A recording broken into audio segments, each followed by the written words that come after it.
World War III is upon us. It has been unfolding in slow motion for years. The only question now is who will be blamed.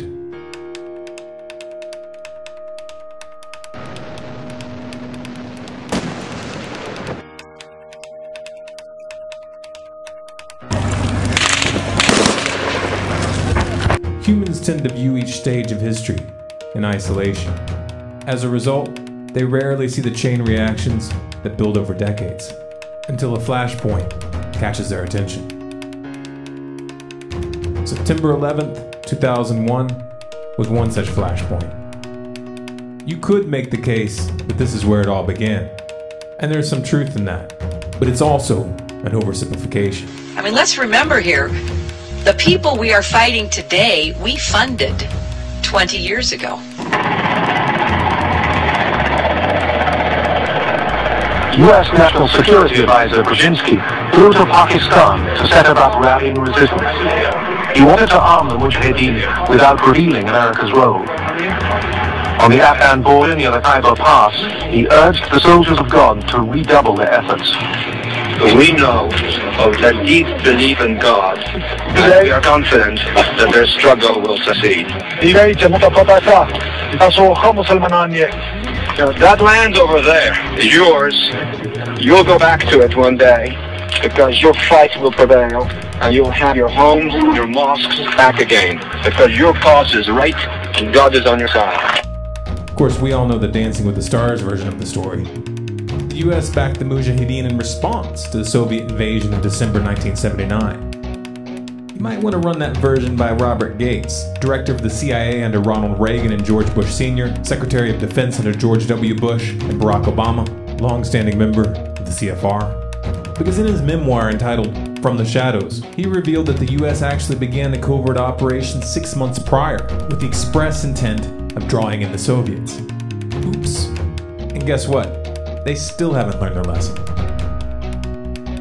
Speaking of Al-Qaeda, if you do a Google search for jet fuel maximum burning temperature, you'll find an article from popularmechanics.com informing you that under ideal conditions, jet fuel tops out at 1,500 degrees Fahrenheit, and that steel melts at 2,750 degrees. They go on to explain how this isn't a problem because, quote, for the towers to collapse, their steel frames didn't need to melt. Trouble is, the steel did melt. See, molten steel running down the channel rails, like you're in a foundry. Like lava, a volcano. It's this fused element of steel, molten steel and concrete and all of these things all fused by the heat into one single element. And almost like a chunk of lava from Kilauea or Iceland, where they're very sharp but breakable shards on the end here. I mean, these things are burning. At one point, I think they were about 2,800 degrees. Underground, it was still so hot that molten metal dripped down the sides of the wall from Building 6. There were fires of 2,000 degrees Fahrenheit below the ground. And all of a sudden, he comes out of this little tunnel screaming, "Wait till you see what I found." And he pulls in ministers and officials, and there, this cross is fully extended, melted together with the intense heat.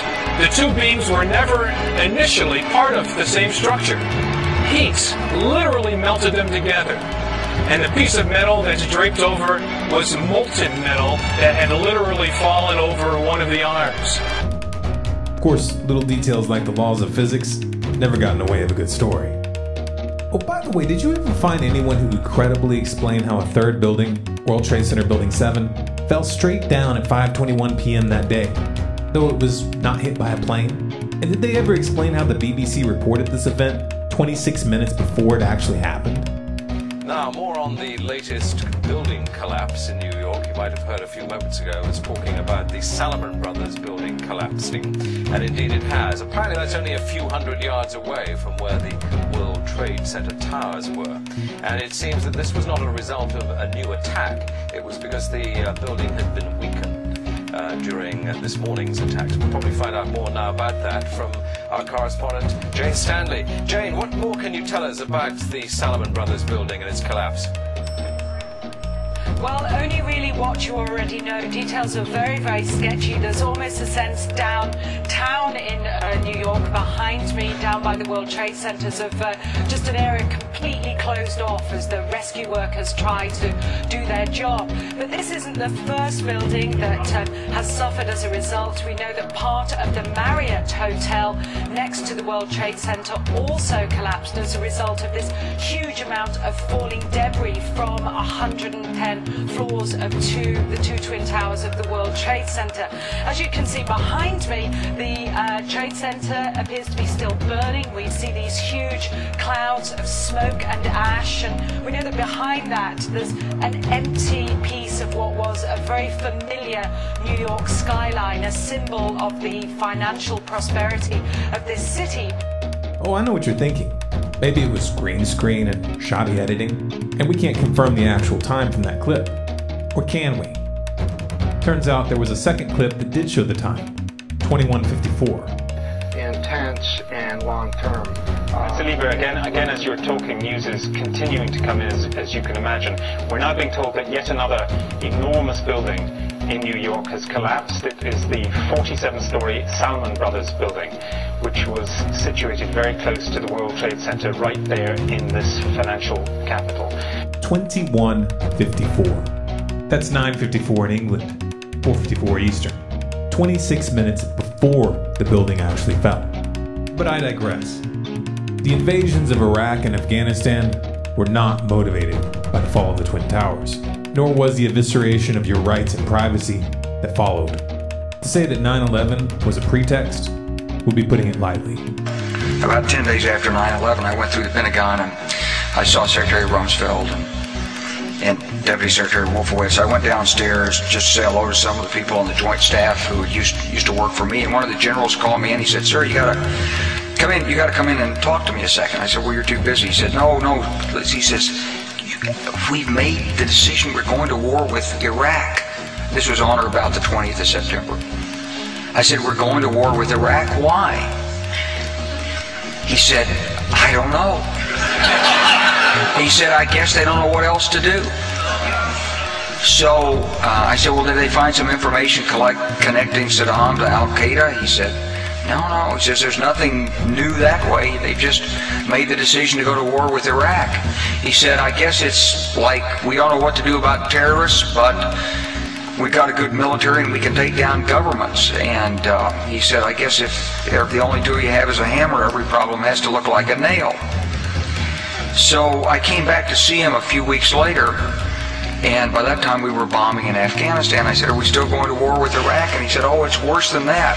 He said, he reached over on his desk, he picked up a piece of paper, he said, I just got this down from upstairs, meaning the Secretary of Defense office today, and he said, "This is a memo that describes how we're going to take out 7 countries in 5 years, starting with Iraq and then Syria, Lebanon, Libya, Somalia, Sudan, and finishing off Iran." The best laid plans of mice and men often go awry, but George W. Bush sure did try. Iraq and Afghanistan became quagmires, just like Cheney predicted. Do you think that the U.S. or UN forces should have moved into Baghdad? No. Why not? Because if we'd gone to Baghdad, we would have been all alone. There wouldn't have been anybody else with us. It would have been a U.S. occupation of Iraq. None of the Arab forces that were willing to fight with us in Kuwait were willing to invade Iraq. Once you got to Iraq and took it over and took down Saddam Hussein's government, then what are you going to put in its place? That's a very volatile part of the world, and if you take down the central government in Iraq, you can easily end up seeing pieces of Iraq fly off. Part of it the Syrians would like to have to the west. Part of eastern Iraq, the Iranians would like to claim, fought over for 8 years. In the north, you've got the Kurds, and if the Kurds spit loose and join with the Kurds in Turkey, then you threaten the territorial integrity of Turkey. It's a quagmire if you go that far and try to take down Iraq. Obama picked up where Bush and Cheney left off by toppling Libya and funding extremists in Syria, the precursors of ISIS. They knew the weapons were ending up in the hands of jihadists since at least 2012. They knew what would come next. A Department of Defense document from 2012 shows that the US government was aware that these fighters intended to form a caliphate, and that this conflict would likely lead to a proxy war with Russia and China. The Middle East was being balkanized, every pocket of resistance broken up into bite-sized chunks. But it was taking too long. So Saudi Arabia invaded Yemen, and Israel did their part by repeatedly bombing the Syrian army. In 2013, when the US-backed rebels in Syria got caught using sarin gas against civilians, and the Western narrative fell apart, Russia became a diplomatic thorn in Washington's side. So like a true gambler that doesn't know when to walk away, Obama doubled down by backing a coup in Ukraine, installing a puppet government with extensive ties to the US State Department, bankrolling their ethnic cleansing campaign in the East, and blaming the entire mess on Vladimir Putin. Russian aggression, Russian aggression, Russian aggression. Because reducing Iraq, Afghanistan, Libya, and Syria to rubble is about spreading democracy. But accepting the results of a peaceful referendum in Crimea, well, that's just beyond the pale. The war on the Ukrainian front continued through 2014 and into 2015. Somewhere along the way, preparations for an open conflict between the US, Russia, and China were normalized and brought from the shadows. Open threats were leveled in full view. Coverage was predictably one-sided. We've been through this before. Weapons of mass destruction, human rights violations, Russian aggression. New excuses, same goal. If you want to start a war, the unwashed masses must be convinced to send their brothers, sons, and fathers to die on the front lines. The specter of an external enemy must be etched into their collective mind through trauma, exaggeration, and repetition. History must be whitewashed, twisted, and cherry-picked down to a politicized nursery rhyme. At no point should the real motives or consequences of such an endeavor be discussed. It stands to reason that if we want to stop a war, we must reverse this pattern. Let's start with a realistic look at the consequences. The United States and Russia alone possess a total of over 15,000 nuclear warheads, each of which are 10 to 30 times more powerful than those that the US used against Japan and Hiroshima and Nagasaki. During the Soviet era, it was understood that a hot war between these two countries would inevitably lead to the use of these weapons, and would therefore be an act of mass suicide. A nuclear conflict between just these two countries, using only the weapons which are slated to be active after the implementation of the START Treaty in 2018, would release over 150 million tons of debris into the atmosphere. This debris would block out the sun, dropping global temperatures between 8 and 30 degrees centigrade. Agriculture would become impossible. Mass extinctions would follow, and our species would not likely be exempt. This is a mild description. We're not even touching upon the direct consequences of the blast, firestorms, and radiation poisoning, or the secondary deaths caused by exposure and disease. In this context, you might be inclined to believe that the use of these weapons would be completely off the table, that every effort would be made to reduce stockpiles, and that no new bombs would be built. Unfortunately, this is not the case. In recent years, US strategists have begun to promote the idea of limited nuclear warfare, which would be made possible by tactical nukes. The idea being that smaller weapons are more effective because they're actually usable. This isn't just talk. Under Obama, the US military developed the most expensive and most dangerous nuclear weapon ever, the B-6112. The B-6112 is a guided nuclear missile, the first of its kind, and its yield can be dialed down electronically for the desired effect.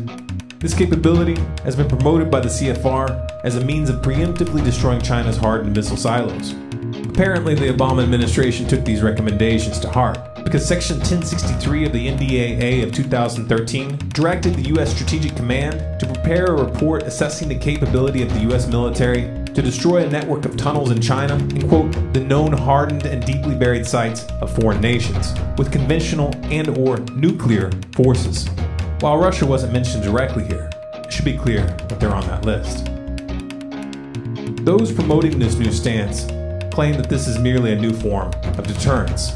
But this line of argumentation, even if it were sincere, is fatally flawed. A preemptive nuclear strategy, especially one discussed in public, sends a clear message to those being threatened, that they themselves must strike first. And since Russia and China did not possess guided dial-a-yield tactical nukes, their preemptive strikes would be full scale. Of course, America's political establishment has good reason to play chicken with all of our lives and the future of the planet. The balance of geopolitical and financial power has been shifting, and not in Washington's favor. China's new Silk Road project, Asian Infrastructure Investment Bank, and outposts in the South China Sea in tandem with the Eurasian Union, spearheaded by Russia, are edging the United States out of the world's new center of gravity. Pivots have failed. Bilateral discussions have gotten nowhere. Sanctions have backfired. Trade agreements have stalled. Influence has eroded.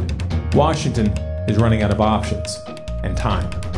The dollar-denominated financial system has peaked. This is the end of a debt supercycle and of the petrodollar. The next leg down is going to be epic. Powers that be would rather tip the board than lose the game. They'd rather take us to war than take the blame. And if you let them get away with it, that's just the beginning. I said there's a crisis of global governance, but there's not a crisis that's actually impacting the key actors in these countries that brings them to the level of creating a common narrative. That creates a human narrative. We're nowhere close to that. And in some areas, maybe we'll develop such a thing. I hope not. I hope it doesn't require that kind of crisis. But certainly, the crucible of the G20 leads us to believe that is what's required. Yeah, I would agree that again, and I hope it doesn't come to this, but it may take an almost existential level crisis in terms of climate change, for instance, or imagine nuclear use, right? Whether by a terrorist group or by on the Indian subcontinent, that would help people get religion very quickly, and different kinds of religions, I guess, but at least get them in a common narrative very quickly. But hopefully. If you want people to hear this message, like it, share it, download it, and spread it. Believe it or not, this is just the tip of the iceberg. Want to see how deep the rabbit hole goes? Subscribe to Storm Clouds Gathering on YouTube, follow us on Facebook, Twitter, and Google+, and you can sign up for email notifications of new releases on our website, stormcloudsgathering.com.